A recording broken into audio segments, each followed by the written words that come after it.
Alors, autour de cette table ronde, donc, pour éviter d'arriver à ces situations, Angélique Duchemin de l'association Agissons, donc tout à la gauche, association donc, qui travaille dans le milieu de la musique, des salles diffusant de la musique, des musiques actuelles. Madame Sylviane Chéry-Cross, qui est présidente de l'association France Acouphènes. Claire Merlin, qui est salariée de France Télécom et qui est auteure d'un livre qui sort aujourd'hui aux éditions de l'Harmattan, qui s'appelle Sourde en centre d'appel. Donc c'est son expérience personnelle qu'elle relate. Lina Braunschweig, qui travaille donc sur un produit qui s'appelle Voix d'Or. On peut appeler ça un produit parce que oui, finalement, c'est commercialisé. Un outil, voilà. Qui est commercialisé, qui sert donc à l'accompagnement des personnes souffrant de maladie d'Alzheimer. Ensuite, le docteur Sandrine Segovia-Cueni, que j'ai connue quand elle était au cabinet de Madame Kosciusko-Morizet. Elle était au cabinet chargée de conseillère sur santé et environnement. Et elle a choisi maintenant d'aller sur le terrain en région, donc dans l'agence régionale de santé, ça s'appelle l'ARS de santé, hein, c'est bien ça, c'est un nouveau terme. Et donc elle travaille sur le terrain, elle va nous expliquer ce qu'elle fait en matière de prévention. Et puis donc Marie Massiani, ingénieure du son qu'on a déjà entendu tout à l'heure. Alors pour des problèmes d'horaire, Angélique ayant un enfant à chercher à la crèche, on va commencer par Angélique. Agissons est une association interprofessionnelle du spectacle vivant. Donc on a aussi bien en effet des salles de concert, mais aussi des producteurs de spectacles, des membres associés également qui travaillent dans le son, comme le CIDB, le CMB. On travaille aussi régulièrement avec des adhérents de France Acouphènes. Enfin, voilà. L'objectif de cette association, c'est de sensibiliser les publics aux risques auditifs liés à l'écoute et la pratique de la musique, plutôt amplifiée, et de parvenir à une meilleure gestion sonore maîtrisée qui allie aussi bien la préservation de la santé publique, du voisinage, mais également la pratique artistique et culturelle. Alors, on s'adresse à différents types de publics, le grand public, les spectateurs, via une grande campagne nationale qu'on mène tous les ans au mois de novembre. On s'adresse également aux professionnels par différents outils.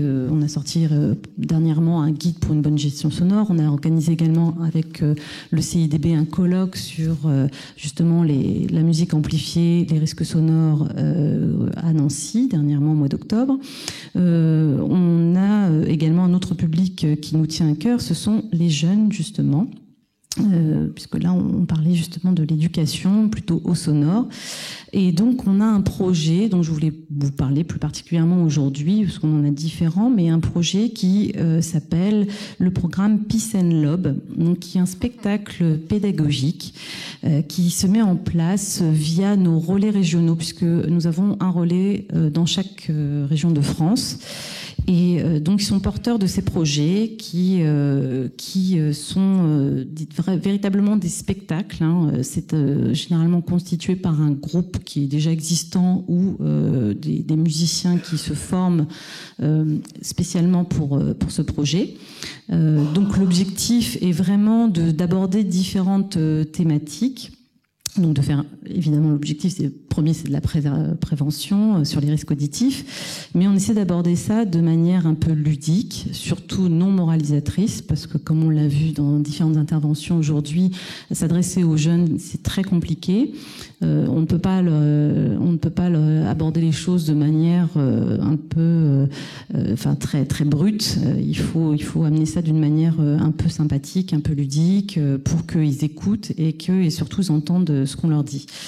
Donc ce spectacle rassemble différentes thématiques, comme je vous le disais. Donc il y a la physiologie de l'oreille, évidemment, on leur apporte des notions, mais également des notions d'acoustique pour qu'ils comprennent un petit peu le décibel et donc le rapport. Il peut y avoir également à la distance, justement avec les messages de prévention qu'on essaie de faire passer également par rapport à la distance avec la source sonore, enfin des choses comme ça. Donc il y a des notions d'acoustique qui sont abordées, très simples évidemment. Donc les messages de prévention. On passe également par une petite histoire des volumes sonores. Et puis il y a cet aspect culturel aussi qui est amené via le fait que ces spectacles sont proposés dans des salles de spectacle, véritablement. Donc pour la plupart des élèves, c'est bien souvent une première approche. Bien souvent, ils ne sont jamais entrés dans une salle de spectacle, ou en tout cas pas dans une salle de concert. Et puis, c'est un spectacle-concert. Donc, pour beaucoup aussi d'entre eux, ça reste aussi une première expérience de spectacle et de concert. Donc, ça m'amusait beaucoup là, cette petite expérience sonore qu'on vient d'entendre, parce que sur la plupart des spectacles, justement, ils débutent bien souvent par une petite expérience comme ça, où il y a comme ça un son sur une fréquence très très haute, donc qui est bien souvent normalement entendu par les plus jeunes d'entre nous. Nous, à nos âges, nous n'entendons plus depuis bien longtemps, mais normalement les 14-15 ans sont censés encore entendre ce son. Et alors il y a des réactions très diverses au sein de la salle à chaque fois. C'est que alors certains sont là, ah c'est horrible ce son et tout, et puis d'autres sont là, regardez les autres, mais pourquoi vous réagissez, il se passe rien, on n'entend rien. Et donc ça fonctionne énormément, parce que du coup ils se rendent compte que si s'est passé quelque chose et eux n'ont rien entendu. Et donc là, il y a une alerte. Donc déjà, on a une accroche dès le début du spectacle. Et donc là, ils sont particulièrement attentifs. Et puis bon, voilà, c'est un spectacle qui est très ludique. Ça reste des artistes sur scène, donc qui à un moment donné vont passer quand même des messages un peu sérieux. Ils se servent notamment d'un DVD d'éducation sonore que nous avons mis en œuvre également au sein d'Agisson, qui reprend des témoignages de médecins, des témoignages d'artistes, mais également des témoignages de régisseurs de son, d'ingénieurs du son.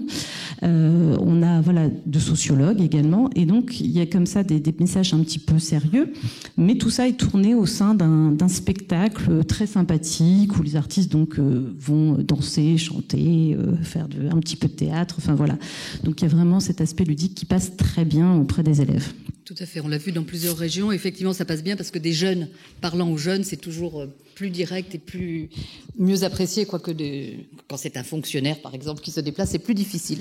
Alors juste oui. Alice, alors, comme je vais devoir me sauver pour aller chercher cette petite fille, je vous laisse ma carte sur cette table pour ceux qui seraient éventuellement intéressés pour nous contacter. Voilà. Alors ce spectacle est souvent financé soit par les conseils régionaux, les conseils généraux et les ARS, justement, dans certaines régions. Alors qu'est-ce que vous faites, vous, dans la région centre, en matière de prévention, vis-à-vis des enfants aussi? Vous avez aussi un public de jeunes. Ah oui, merci déjà de m'avoir invité. C'est vrai, de revenir avec mes nouvelles fonctions, c'est intéressant parce que là, je peux vous parler concrètement de ce qu'on lance. Dans le cadre de la prévention pour les enfants, on vient d'avoir un superbe exposé sur l'audition des enfants. Et nous, on s'est dit en région centre, effectivement, il faudrait avoir plus de connaissances sur ce qui se passe pour les nouveau-nés. On sait très bien qu'un nouveau-né à 25-30 semaines, il faut 125 dB pour le faire réagir. À 35 semaines, il en faut 85. Et donc, on voit qu'il y a une maturation qui est faite au niveau de l'audition. On voit aussi qu'on a 2 à 3 enfants qui ont des problèmes de surdité sur 1000 à la naissance et que c'est environ de 5 à 7% pour les enfants qui sont prématurés ou qui sont passés dans des services de néonatologie. Donc, on se dit effectivement, il y a la maturité du cerveau, mais il y a peut-être aussi toute la pollution sonore, tout le stress sonore qu'il y a autour d'eux. Donc, on est en train de lancer une étude dans 2 services de néonatologie pour essayer d'enregistrer à la fois avec des électroencéphalogrammes, avec au niveau cérébral, des électrocardiogrammes et tout un enregistrement sonore, l'impact de tous les gestes qu'on fait sur les enfants pour essayer de voir si jamais avec des gestes qui sont plus ou moins sonores pour les enfants, ça peut être tant des perfusions long cours, ça peut être des gestes ponctuels. Qu'est-ce qu'on peut voir comme action sur à la fois le rythme cardiaque et à la fois sur l'électroencéphalogramme, sur leur cerveau, et à partir de là, bâtir un certain nombre de propositions pour diminuer l'environnement sonore. Donc cette étude, elle sera finie pour le 16 juin, puisqu'on la propose et on la présente lors de notre congrès de santé publique et environnement, et on se dit que c'est un des meilleurs moyens. Le deuxième moyen, c'est le dépistage de la surdité à la naissance. On a la chance au centre hospitalier d'Orléans d'avoir un dépistage à la naissance avec la recherche de ce qu'on appelle OEA, de la recherche des impacts, la surdité ou non de l'enfant. Et si jamais il n'y a pas de résultat à la deuxième, on fait un potentiel évoqué auditif. Donc on va essayer de faire cette démarche dans d'autres maternités pour essayer de couvrir un plus grand nombre d'enfants. Depuis 2002, là on a vu qu'il y avait environ, sur une étude de 2000 enfants, on en avait environ 80% qui avaient dû avoir des potentiels évoqués auditifs. Donc ça signifie que ces enfants qui étaient les enfants qui étaient passés soit dans service de néonatologie ou qui ne réagissaient pas à la première technique, eh bien, il faut qu'on essaye de voir et de généraliser et d'avoir une étude qui soit la plus large possible. Et puis, on va essayer pour répondre un peu à la présentation sur les ingénieurs du son, il y a les traumatismes sonores aigus. C'est ce qui arrive quand subitement quelqu'un va dans une salle de concert et devient sourd. Donc, il y avait au niveau de l'Île-de-France une étude qui avait commencé pour essayer d'en faire une maladie à déclaration obligatoire. Il y a une réflexion en cours et nous, on a un certain nombre d'événements comme le Festival de Bourges, comme d'autres. On va essayer de mettre en place un recueil de ces événements, de ces traumatismes sonores aigus pour essayer d'avoir plus de données et essayer de voir comment effectivement ça pourra aller dans ce sens. Alors on sait très bien que c'est l'Institut national de veille sanitaire qui pourra en faire une maladie de déclaration obligatoire, mais en tout cas œuvrer pour la reconnaissance et en tout cas étayer ce type de maladie. Et puis, pour les enfants, d'une façon pratico-pratique, on a ce qu'on appelle notre mallette pédagogique. On a, par département, on a 6 départements, 1 à 2 mallettes qui sont faites d'un certain nombre de documents, allant de documents plus techniques, scientifiques de la Haute Autorité en Santé, des DVD de C'est pas sorcier, d'un appareil pour mesurer le son dans la classe. Cette mallette a une vertu pédagogique et on essaye qu'elle circule le plus dans les écoles de notre région. Donc là, c'est quelques-unes des actions qu'on mène pour essayer d'améliorer, d'identifier mieux ce qui se passe et d'essayer finalement de diminuer la surdité, diminuer un certain nombre de soucis qu'on peut avoir en santé sur les enfants et les adultes. Mais on sait très bien, et puis que le fait que les enfants écoutent toujours trop de musique trop fort et de mauvaise qualité avec une saturation des sons. Alors ça a été toujours un combat, essayer de faire en sorte que les appareils soient de meilleure qualité avec une non-saturation des sons. Donc là, à mon niveau maintenant, essayer de remonter les informations pour qu'on identifie mieux ce qui se passe. Et effectivement, la société de demain sera sourde, pour un certain nombre d'enfants, d'un certain nombre d'adolescents, et on voit ça de plus en plus. Et puis dans le cadre du partenariat avec la Semaine du Son, donc on fait venir une machine Siemens pendant plus d'1 mois à Orléans, et dans un des plus grands collèges-lycées, on va donc avoir une étude sur 1 mois de l'audition de ces adolescents. Ça va nous permettre d'avoir un état des lieux et on le fera un premier état des lieux et puis on généralisera ça davantage l'année prochaine. Mais on voit bien que pour essayer d'agir et puis de faire bouger les choses, on n'a souvent pas assez d'éléments de collecte d'informations et il faut... Alors, on dit souvent que je cherche toujours à collecter les choses, à archiver les choses, mais simplement pour faire changer un certain nombre de comportements ou d'apporter des améliorations à un certain nombre d'appareils, il faut qu'on ait des faits factuels. Combien d'enfants ont des problèmes de surdité dans cette école? Combien d'adolescents? Et quel est finalement, après en allant un peu plus loin, combien de temps ils ont d'écoute de leur appareil? Et puis, ça nous permettra, comme ça, d'améliorer un petit peu l'environnement. Et puis, j'espère à terme leur faire prendre conscience que leur environnement sonore, eh bien, c'est leur santé de demain. Voilà, merci. Merci. Et donc ça, c'est un exemple dans le centre, mais pratiquement toutes les anciennes DAS, parce que les ARS, c'est le rassemblement des DAS. Ah non, ça va. Non, mais... les ARS, c'est tout ce qui concerne la santé dans la région. Oui. C'est les DRAS, les DAS, voilà. Les agences régionales d'hospitalisation. Ce sont les forces de frappe à la fois en santé, hospitalier, médico-social. Donc par rapport aux DAS et DRAS, c'est 2 fois plus de personnel avec beaucoup plus de crédits. Donc c'est quelque chose de beaucoup plus important. Et ce que je veux dire, c'est que les DAS qui font partie maintenant des ARS ont une longue tradition en matière de prévention. Oui, mais avec une recomposition de tout ce qui concerne le bruit. Alors, tout dépend effectivement de ce qu'on souhaite faire. Et c'est vrai qu'en arrivant, j'ai voulu que ma direction s'appelle Santé publique et environnement. Et donc avec un ingénieur de génie sanitaire qui est aussi membre de tout ce qui conseille sur le bruit.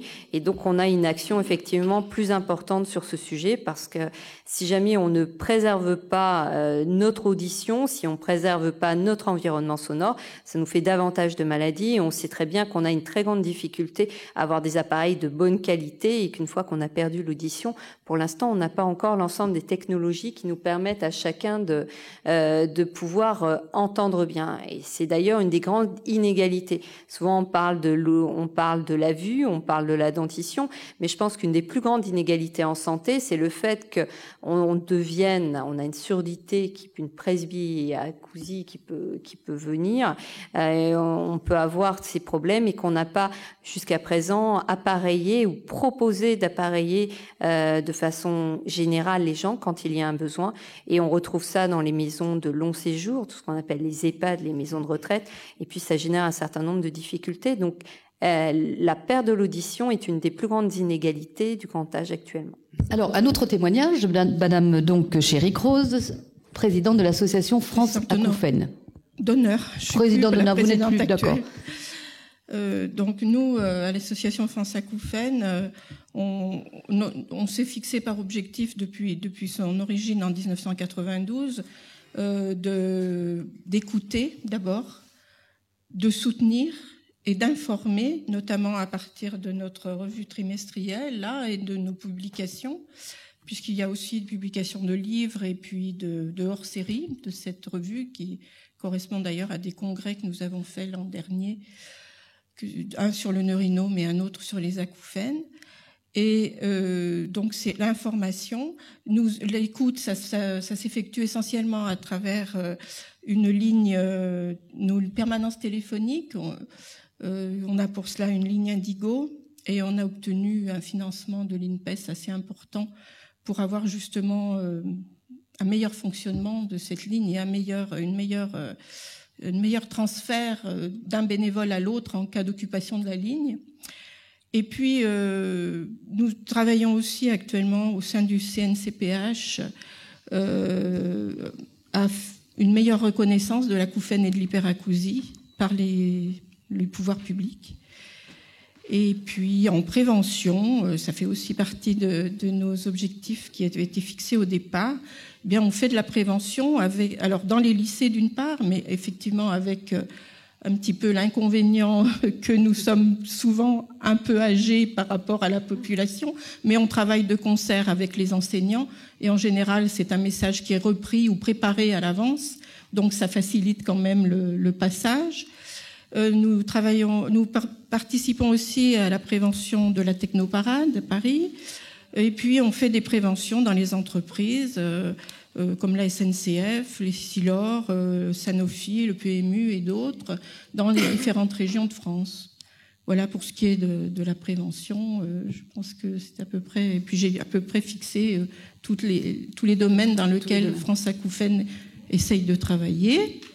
D'autre part, si j'ai oublié la recherche, on soutient aussi un peu la recherche dans la mesure de nos faibles possibilités, mais on favorise, et puis on favorise surtout la création d'équipes pluridisciplinaires, en participant notamment, on a participé à la création de l'AFREPA, l'Association française des équipes pluridisciplinaires en acouphénologie.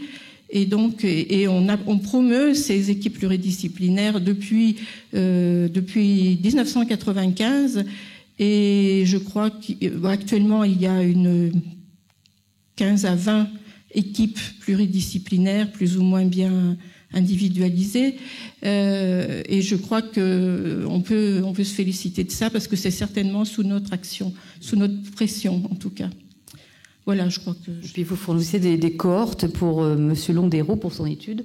Oui, il y en a beaucoup qui viennent de chez vous. Oui, hein. Voilà, tout à fait. Vous avez... On participe aussi, bien entendu, on donne des informations sur tous les protocoles de recherche en cours et on facilite le recrutement pour ces études. Voilà. Absolument.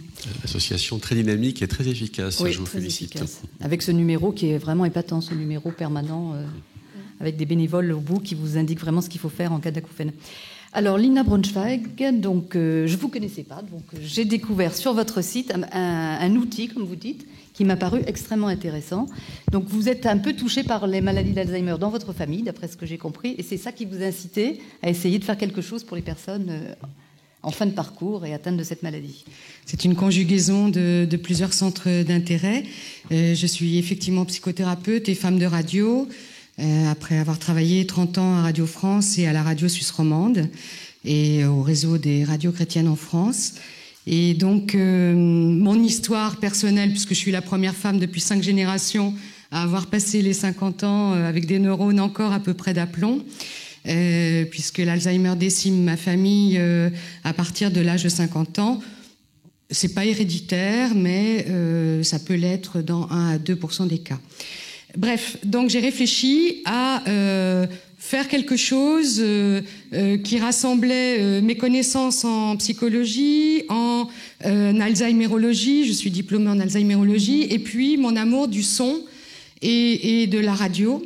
Et donc avec une équipe, nous avons mis au point Voix d'Or. Et Voix d'Or, c'est un programme de, je ne sais pas exactement, mais 5 à 6 heures d'audio, de son parlé, de son musical, de son bruitage, montés en petites chroniques courtes qui font une espèce de support à la relation en direction justement des personnes qui sont en EHPAD, en établissement d'hébergement pour personnes âgées dépendantes, où vous savez que 80% des personnes là-bas souffrent de pathologies neurodégénératives, dont la maladie d'Alzheimer. Le cœur de mon travail, c'était le réveil de la mémoire affective. Vous savez que la maladie d'Alzheimer, entre autres, est une maladie de la mémoire, mais pas que d'ailleurs, hein, c'est aussi surtout une maladie de la personnalité, une maladie de l'identité, mais c'est beaucoup aussi une maladie de la mémoire. On oublie tout, depuis la mémoire immédiate et on remonte jusqu'au mécanisme, jusqu'à la mémoire procédurale. C'est-à-dire c'est comme ça qu'on oublie les réflexes de marche, de déglutition, etc. Et il y a une mémoire qui perdure, fort heureusement, et qu'on peut aller motiver joliment. C'est la mémoire affective, celle qui nous a pénétrés depuis la vie intra-utérine par le corps. Voilà. Donc, bien sûr que ça n'est pas du tout un outil qui prétend soigner quoi que ce soit. C'est pas non plus tout à fait encore un outil de prévention, bien qu'il soit en évaluation scientifique actuellement aux Hospices civils de Lyon. Mais c'est un outil qui permet, d'une part, de donner au personnel, je vais dire, des supports à la relation, puisqu'il y a un grand écart culturel entre le personnel qui a entre 20 et 35 ans et puis les octononagénaires, je ne sais plus comment on dit, les personnes qui ont plus de 85 ans ou les 90 ans. Donc c'est à la fois un support de sujet pour échanger et aussi par le son, par la mémoire musicale, par la mémoire du bruit, par la mémoire d'une cour d'école, par la mémoire d'une chanson, par la mémoire d'un discours politique, par la mémoire de quelque chose qui nous a été qui est ancré par le corps. Eh bien, on fait le pari que ça va faire remonter de la matière. Vous savez que c'est un vide abyssal. La maladie d'Alzheimer est un vide, et la personne, plus elle avance dans la maladie, et moins elle a la capacité et de se souvenir et de produire des images mentales. Donc, il y a vraiment un vide abyssal très angoissant, très stressant, qui donne beaucoup de dépression.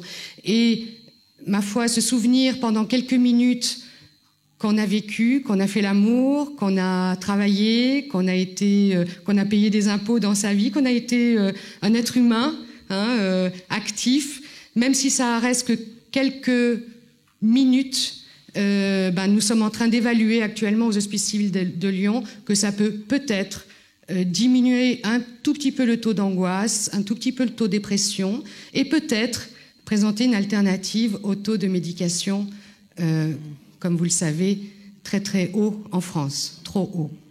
voilà la présentation de Voix d'Or. Donc tous les mois, sur carte SD, la maison de retraite reçoit, à la fin de la table ronde, je pourrais vous montrer, la maison de retraite qui s'est abonnée reçoit une carte SD et un petit livret pour expliquer un peu les sujets que nous traitons. Il y a 8 familles génériques, actualité, mémoire émotionnelle, mémoire d'objet, philosophie, contes, fables et mythologie. Enfin bon, des petites chroniques. C'est une radio... Voilà, une radio dirigée et adressée aux personnes très âgées. Bon, là, on est une toute petite structure, donc s'adresser au grand public, on n'en avait pas les moyens. Mais il se trouve qu'effectivement, au bout de 6 ans de travail, quand même, on commence à susciter des curiosités. Et donc, il y a des personnes qui nous ont contactés pour réfléchir à un téléchargement sur tablette, puisque apparemment l'outil ordinateur n'est pas forcément adapté au grand âge, mais par contre l'outil tablette l'est plus. Et on est en train de réfléchir à ce qu'il puisse y avoir un téléchargement sur une tablette, pour que ça devienne aussi un outil d'échange intergénérationnel. Mamie, t'as fait du vélo, ou papy, t'as fait du vélo. Bon, le vélo avait disparu, il revient, c'est un sujet. Et effectivement, nous, on propose du support, et puis surtout, on travaille sur le bruitage aussi. Hein. Je voulais juste préciser aussi que pour les gens très avancés, ce qu'on appelle en stade sévère de la maladie d'Alzheimer, donc où là, il y a beaucoup moins de connexions et de capacités cognitives. Je suis en train d'essayer de mettre une cellule à Lyon de recherche sur le bruitage comme clé émotionnelle pour aller réveiller la mémoire affective. Et donc des enregistrements de qualité. Oui, hein, surtout et vous. Aussi, Madame disait, juste pour terminer, vous parliez de la qualité du son. Effectivement, en maison de retraite, c'est absolument catastrophique. Les appareils en défaut contact, c'est du mauvais son. Voilà, donc nous, on a cherché longtemps et on a trouvé un petit poste de radio. Je vous l'ai amené là, si vous voulez le voir tout à l'heure. Ce sont les Anglais qui nous le vendent. Moi, je fais pas du tout de business là-dessus. Je l'achète, je le revends à l'EHPAD, mais c'est un petit bijou au niveau sonore, quoi. Et donc, on peut le mettre à fond. Il a un look rétro. On peut le. C'est comme un vieux poste de radio. C'est un Pure. Ça s'appelle Pure. Et donc, les maisons de retraite sont vraiment très, très heureuses de pouvoir avoir enfin du bon son, parce que ça, c'est vraiment important, surtout pour les gens qui souffrent de surdité. Et juste pour finir, on est en train de commencer à travailler aussi sur le fait que la maladie d'Alzheimer viendrait plus vite chez les gens qui souffrent de troubles auditifs, puisque ça les isole. Et donc, là, je suis pas médecin, je ne sais pas ce que ça fait au niveau des neurones, mais apparemment, la maladie, le degré d'Alzheimer avancerait plus vite chez les personnes souffrant de surdité. À vérifier. Merci beaucoup. Alors, un autre témoignage personnel, qui part aussi d'une histoire tout à fait personnelle, c'est Claire Merlin, donc qui travaillait, mais qui travaille toujours chez France Télécom, et à qui il est arrivé une mésaventure. Bonjour à toutes et à tous, et merci à Christian et à toute l'équipe de la Semaine du Son de m'avoir permis d'exprimer ce soir. Ce que j'ai envie de dire, avant de parler rapidement de France Télécom, parce que c'est pas un sujet sur lequel je veux m'étendre, c'est l'importance de l'histoire de vie que vient d'expliquer Madame, par rapport à Alzheimer. Je suis psychosociologue aujourd'hui et je m'en suis sortie grâce à mon histoire. Je suis fille de parents en situation de handicap et mon père est déficient auditif sévère. Ma mère a toujours marché de travers avec tout l'amour que je lui porte. Mes parents ont une posture héroïque et ils ont toujours vécu leur vie dignement en n'en parlant pas et en vivant leur vie. Et moi, à France Télécom, quand la surdité m'est tombée dessus et qu'on a quand la surdité m'est tombée dessus, entre guillemets, parce qu'elle travaillait depuis un moment, puisque c'était héréditaire, et que l'entreprise m'a mise en centre d'appel, que j'ai subi une mobilité forcée, je me suis révoltée en me disant non, moi je veux avoir une vie digne.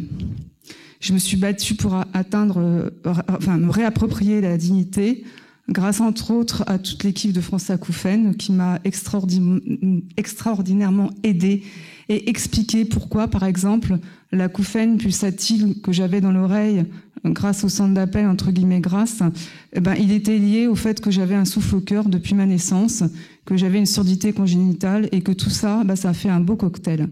Donc ce que je veux dire, c'est que ce que j'apprécie à France Acouphènes, je fais un petit coup de pub, mais franchement c'est une super assoce, c'est qu'il y a des patients comme moi, des chercheurs, des professionnels, des ORL, des gens qui sortent des sentiers battus, qui se disent pas on a un savoir, oui on l'a, mais on peut toujours peut-être développer des idées nouvelles. Et moi c'est ce que j'ai voulu faire avec ce qui m'est arrivé à France Télécom. J'ai voulu développer une pensée opérationnelle pour aider au maintien dans l'emploi des personnes comme moi. Parce que tout à l'heure, on parlait des problèmes des ingénieurs du son, de tous les gens qui travaillent dans le son. C'est la même chose pour les postes en centre d'appel. Enfin, mon histoire de déficiente auditive en centre d'appel, c'est pas que mon histoire. À France Télécom, je le sais, il y a encore plein de salariés qui sont malentendants, qui passent toute la journée sur un centre d'appel. Donc moi, je vais être rapide. Mais ce que je voulais dire dans les combats, c'est le fameux tableau 42C de la sécurité sociale. Il faut absolument que les gens qui développent des acouphènes liés au bruit, mais aussi au stress, parce que moi, c'est grâce au stress que j'ai perdu le silence, se battent, créent un collectif. Moi, je suis à votre disposition, je laisse mes cartes de visite pour vraiment que ça soit reconnu. Il y a de plus en plus de gens qui ont des acouphènes dans l'entreprise et le stress est aussi important, voire peut-être plus important que le bruit. Voilà. Donc, et il faut aussi que les entreprises prennent leurs responsabilités, qu'elles arrêtent de mettre en centre d'appel des déficients auditifs, qu'on arrête de dire qu'on s'occupe des personnes handicapées et qu'on le fasse n'importe comment. Je veux dire, on arrête les discours et on le fait vraiment. Voilà. Et donc, je rappelle le livre, voilà, que vous allez signer ce soir, je crois. Hein. Voilà, alors, je vais partir vers 18h10, je suis désolée, parce que j'ai une dédicace chez l'Harmattan, mon éditeur. Il y a des fiches presse qui sont à la sortie, vous pouvez en prendre. Et pour ceux qui souhaitent acheter mon livre, je me tiens à votre disposition jusqu'à 18h10. Merci à vous. Donc c'est quand même incroyable, elle a été mutée 2 fois dans 2 centres d'appel différents. Voilà. Peut-être que ça vous inspire quelque chose. Non, mais moi je vais pouvoir revenir simplement sur l'aspect pédagogique, c'est-à-dire que la conférence que j'ai faite aujourd'hui sur les ingénieurs du son, c'est un projet que j'ai et qui va perdurer, c'est-à-dire que c'est qu'un point de départ. Et j'ai l'impression déjà qu'en ayant fait le questionnaire et la conférence, dans la tête des ingénieurs du son de mes collègues, j'ai déjà fait germer l'idée qu'il y avait un problème. C'est-à-dire que beaucoup d'ingénieurs du son m'ont dit « Mais finalement, ton questionnaire, il a servi à ça. C'est que tout d'un coup, on se pose des questions là où on ne s'en posait pas jusqu'à maintenant. » Donc j'ai l'impression que la pédagogie, elle commence petit à petit comme ça, c'est-à-dire que chacun dans son entourage, on doit faire passer un message pédagogique. Les parents doivent instruire aussi leurs enfants sur ce que c'est que bien écouter, la notion de bien écouter et pas écouter tout le temps n'importe quoi. L'écoute, c'est quelque chose qui demande une attention, une disposition, et on ne peut pas écouter n'importe quoi, n'importe comment comme ça. Donc ça, c'est un message que chacun d'entre nous doit faire passer dans son entourage. Et je compte malheureusement, enfin je m'aperçois que pour l'instant, c'est quelque chose d'assez qui n'est pas pris en compte, même dans l'éducation donc des parents ou de l'éducation nationale vis-à-vis des enfants. Donc ça, je crois qu'il y a vraiment, c'est une responsabilité collective et qu'on a tous à réfléchir à comment chacun d'entre nous peut agir sur cette histoire de pédagogie. Donc moi, mon enjeu, c'est de le faire sous forme d'un reportage. Voilà, j'espère que je vais y arriver. Sinon, moi, j'ai aussi, depuis que j'ai eu mon problème d'acouphène et d'hyperacousie, l'opportunité maintenant de travailler donc avec le docteur Peignard qui s'occupe de thérapie comportementale et cognitive, en collaboration aussi donc dans le même service ORL que Monsieur Londero à Georges Pompidou. Et en fait, je dois dire après cette thérapie que l'idée pour l'acouphène et l'hyperacousie, c'est que j'ai réussi. Pourquoi je m'en suis sortie, c'est parce que j'ai réussi à comprendre ce qui m'arrivait. J'ai réussi à comprendre des blocages, notamment des blocages psychologiques. Et donc le message à faire passer au niveau de la prise en charge pour les acouphènes et l'hyperacousie, c'est de se dire que c'est pas une fatalité, mais qu'on peut faire quelque chose dessus. Chacun d'entre nous, ou au moins ceux qui ont des acouphènes ou de l'hyperacousie, ne doivent pas partir de la salle en se disant voilà, c'est comme ça, c'est une fatalité, je peux rien faire contre. Non, on peut faire des choses contre ça. J'en suis la preuve vivante, parce que mon hyperacousie, je m'en suis complètement débarrassée. Simplement, maintenant, je suis juste un peu plus précautionneuse que voilà, que les gens qui travaillent dans le son. Ou voilà, c'est quelque chose maintenant que j'ai vécu cet épisode assez dramatique de ma vie, je sais ce qu'il en est, je suis capable d'en parler, j'ai compris la chose, et donc maintenant, les déblocages, c'est opéré. Faut savoir que c'est possible pour n'importe qui souffre d'hyperacousie. C'est-à-dire que l'hyperacousie, c'est quelque chose qui n'est pas reconnu par les neurologues. C'est-à-dire que c'est uniquement un blocage psychologique. C'est peut-être lié, il y a peut-être eu un déclenchement physique lié à un traumatisme, à des micro-souffrances, des choses comme ça, mais ce qui déclenche vraiment l'hyperacousie, c'est qu'à un moment, il y a un problème de communication oreille-cerveau. Et donc, il faut que chacun comprenne que ça, on peut travailler là-dessus. En désactivant le cercle que Alain Londero montrait, cette espèce de cercle dysfonctionnel que notre cerveau opère face à une situation de dangerosité qu'il ne connaît pas. Voilà, donc cette focalisation, ce harponnage de l'acouphène. Donc le message à faire passer, c'est que vraiment on peut faire quelque chose. Voilà, je crois que je m'arrête là. Et puis on a un institutionnel, peut-être que le message peut passer aussi au niveau des ministères sur ce fameux, enfin vous en avez parlé déjà, sur ce fameux tableau 42 des maladies professionnelles. Oui, mais on peut l'élargir. On peut toujours élargir, mais je crois que ce qui est important, c'est que quand un événement indésirable arrive, quand on a un problème comme vous avez eu, c'est que la médecine du travail soit avertie et qu'on arrive, nous on travaille avec la médecine du travail sur le saturnisme, sur d'autres sujets, on arrive à regrouper tous les cas qui arrivent, à faire remonter et à essayer de construire une réponse. Parce que la grande difficulté, il y a beaucoup de pathologies environnementales, mais qui sont un peu partout, très diffuses, avec des sources, par exemple, de pollution qu'on peut pas toujours bien identifier. Pour vous, si c'est professionnel, on peut. Et donc, l'important, c'est quand quelque chose arrive, on remonte l'information en médecine du travail, on remonte l'information à son médecin, et après, c'est à eux, et puis c'est à nous à organiser pour qu'on fasse le recueil des informations. Parce que tout seul, on pense souvent qu'on a une maladie un peu isolée dans son coin, et puis si jamais on arrive à regrouper ça, on se rend compte que non, on arrive à dizaines, centaines, voire milliers à l'étage d'une région, et c'est comme ça qu'on arrive à faire bouger les choses. Donc, la santé, elle peut avancer, on peut faire de nouvelles choses, on peut créer de nouvelles rubriques, en particulier en médecine du travail, mais pour ça, il faut que quand quelque chose arrive, on avertit son médecin ou même l'agence régionale de santé, on a la direction, on a des services dans les départements, et puis on a toujours une direction de santé publique, et c'est comme ça qu'on arrive à faire changer les choses, parce que il y a les grands textes qu'on peut prendre, mais ce qui marche le mieux, c'est ce qu'on dit, la santé des territoires et la santé des individus, c'est quand quelque chose ne va pas, de le faire remonter et d'en parler, parce qu'on est tous des lanceurs d'alerte sur la santé et des lanceurs d'alerte de nouvelles maladies. Et tout ça, c'est grâce à la population, c'est pas grâce aux institutionnels.